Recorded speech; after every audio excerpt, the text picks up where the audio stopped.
欢迎来到新兴消息频道，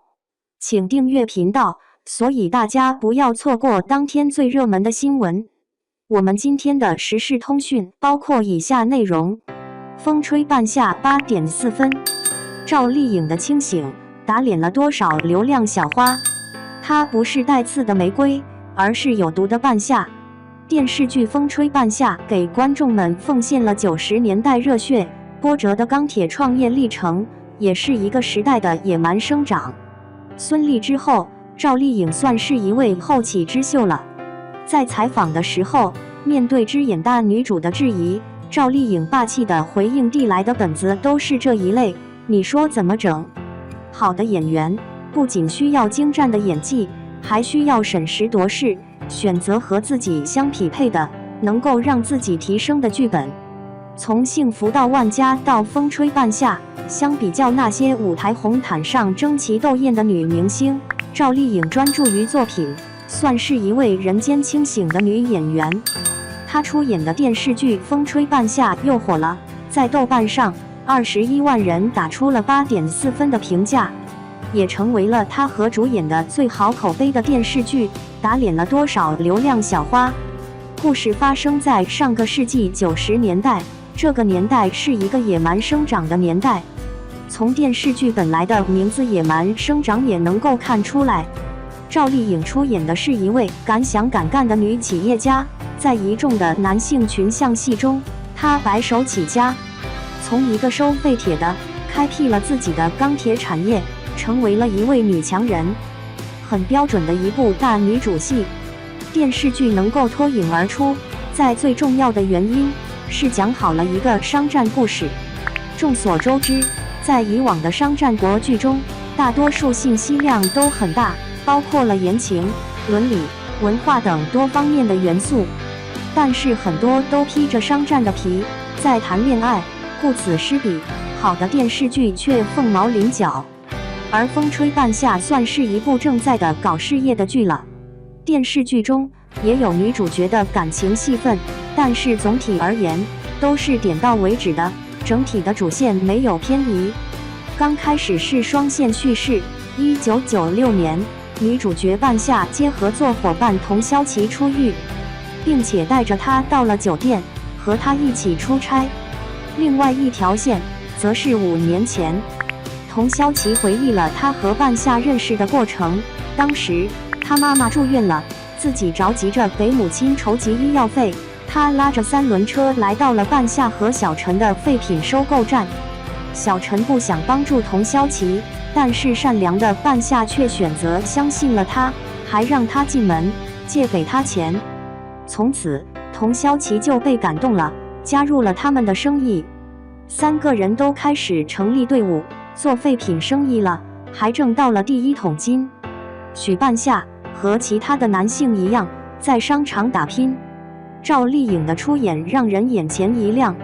半夏代表的则是那个年代不拘一格的女性形象。在创业的过程中，钢三角属于新生力量，他们的崛起也是异常艰难的。刘威老师出演的武建设是当地钢铁产业的老大，很有能力和资历。刚开始他还是半夏的领路人，但是看到了新势力对自己的冲击，也开始针对半夏3人组，让观众们也看到了90年代2股势力的交锋。不管如何冲突，都是为了中国的钢铁事业。热血硬核的商战戏，也让观众们感受到了那个年代钢铁生意的不易。原著作者安奈曾经在自己的作品中说过，它不是带刺的玫瑰，而是有毒的半夏。你经历过风雨，却没经历过生死。半夏作为一个草莽出身的女企业家，是一个有毒的半夏，也是一位披荆斩棘的女性代表。不管在哪个年代，半夏代表的都是一众不甘于平庸、逆流而上的年轻人。电视剧不再是玛丽苏式通关打怪的励志剧，而是真实接地气的还原了一段时代历程。除了半夏之外，其他的形象也生动立体。开始出演电视剧的欧豪，这一次演绎的是男1号童潇琪。在电视剧中，他出演的是半夏的弟弟，有年轻人的热血和冲动，曾因为半夏的一次帮助，后来成为了半夏最得力的助手。李光洁出演的赵磊是一个很出圈的角色，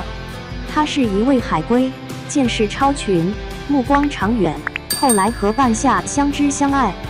人设很好，李光洁的塑造也很圈粉。刘威再度和赵丽颖合作，出演的是钢铁行业的大佬。两个人曾经在《幸福到万家》中就有好几场戏剑拔弩张，这一次两人再度相遇。电视剧不管是主角还是配角，都有很多可供发挥的空间。冷的钢，沸的水，还有那一首首充满情怀的时代歌曲，都让观众们回到了年代的浪潮中，感受到时代的你追我赶。和以往荧幕形象不同，赵丽颖穿着大红色的戏服，披着烫发头，泼辣大方，和一众的企业家在酒桌上觥筹交错，很有90年代女企业家的样子。电视剧呈现了很多90年代的镜头细节，极致还原了那个年代的质感。根据介绍，片方在筹备阶段，导演就带着团队走访了很多的钢铁厂，还选取了1000个实景，进行了大量的调研工作，可谓是真正的做到了尊重观众。包括赵丽颖开的桑塔纳汽车、用的手机，还有那半新不旧的街道建筑，都让人分外亲切。导演说，我们将那个年代所有的精神力量传导到每一个人物的身上，让他们给予真实感的同时又有着升华，拥有饱满鲜活的状态。剧中人物跌宕起伏的命运，真实而饱满的情感，打动了很多的观众，也让这一部剧成功出圈。半夏有毒，也很美。2. 跟着赵丽颖追风吹半夏，结果却被这几位神仙配角圈粉。不得不说，今年的85花真的可谓是杀疯了。前有刘亦菲爆火的《梦华录》，后有宋茜《亲爱的生命》，下半年杨幂更是厚积薄发，上映《谢谢你医生》和《爱的28定律》2部新作，成为85花中的佼佼者，艳压一众女星。但今年最亮眼的85花当属赵丽颖，毕竟其他女星的影视剧绝大多数都是偶像剧题材，但赵丽颖无论是《幸福到万家》还是最近新上映的《风吹半夏》，都偏向于主旋律，档次一下子就上来了。而《风吹半夏》开分8.4，热度更是突破了9500，成为近期口碑最优的作品。剧中赵丽颖饰演的许半夏是一名改革开放的企业家，在这个女企业家备受争议的年代，赵丽颖凭借着自己的双手与智慧，成功在时代的浪潮中激流勇进。可以说，风吹半夏的优秀绝对离不开赵丽颖的演技，但更离不开剧中众多优秀配角的努力。王劲松，渣爹代表。作为赵丽颖饰演的许半夏的亲爹，王劲松简直将渣爹形象演绎得淋漓尽致，甚至还有点搞笑在身上。王劲松饰演的许有仁每次出场都能让人爆笑，原因就在于每一集他都要薅好几次头发，一着急就要薅头发。而这个设计其实是王劲松自己根据人物创造的，并且原型就是这部剧的导演，每次说话着急就会撸头发。王劲松就将这个动作嫁接到了自己的角色上，而更令人称奇的是，这个角色还被保留下来了。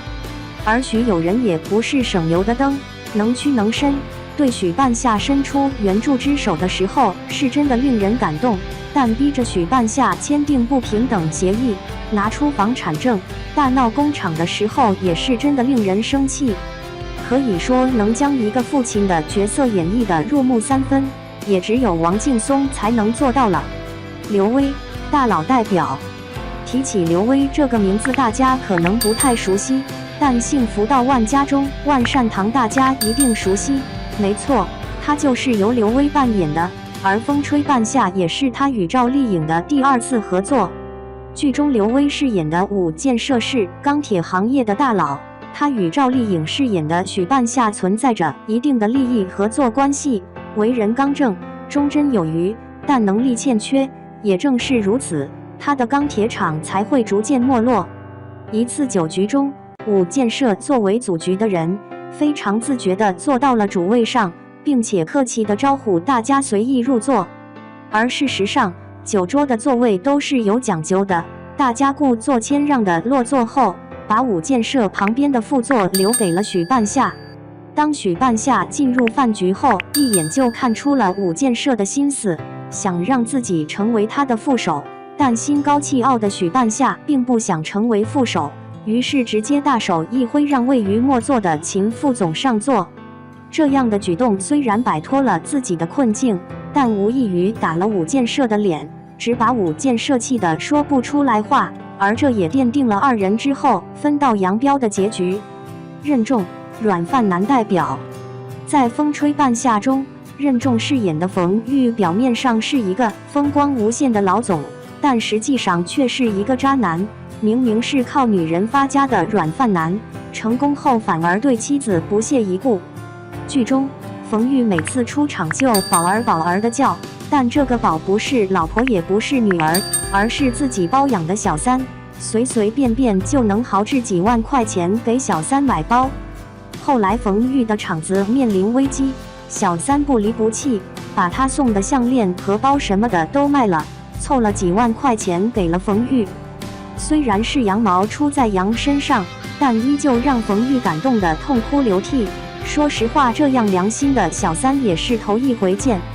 但即便如此，任重对待兄弟依旧是十分讲义气。面对女主面临经济危机，冯玉二话不说把20万的私房钱借给了女主。后来女主被骗，也只有冯玉肯出来劝解女主，并且还把身上唯一的1万块钱给了女主。由此可见，任重饰演的冯玉只能当朋友，不能在一起。这3位都可以称之为是老戏骨了，都有着自己的代表作，也正是因为有了他们风吹半夏，才能有如今的口碑。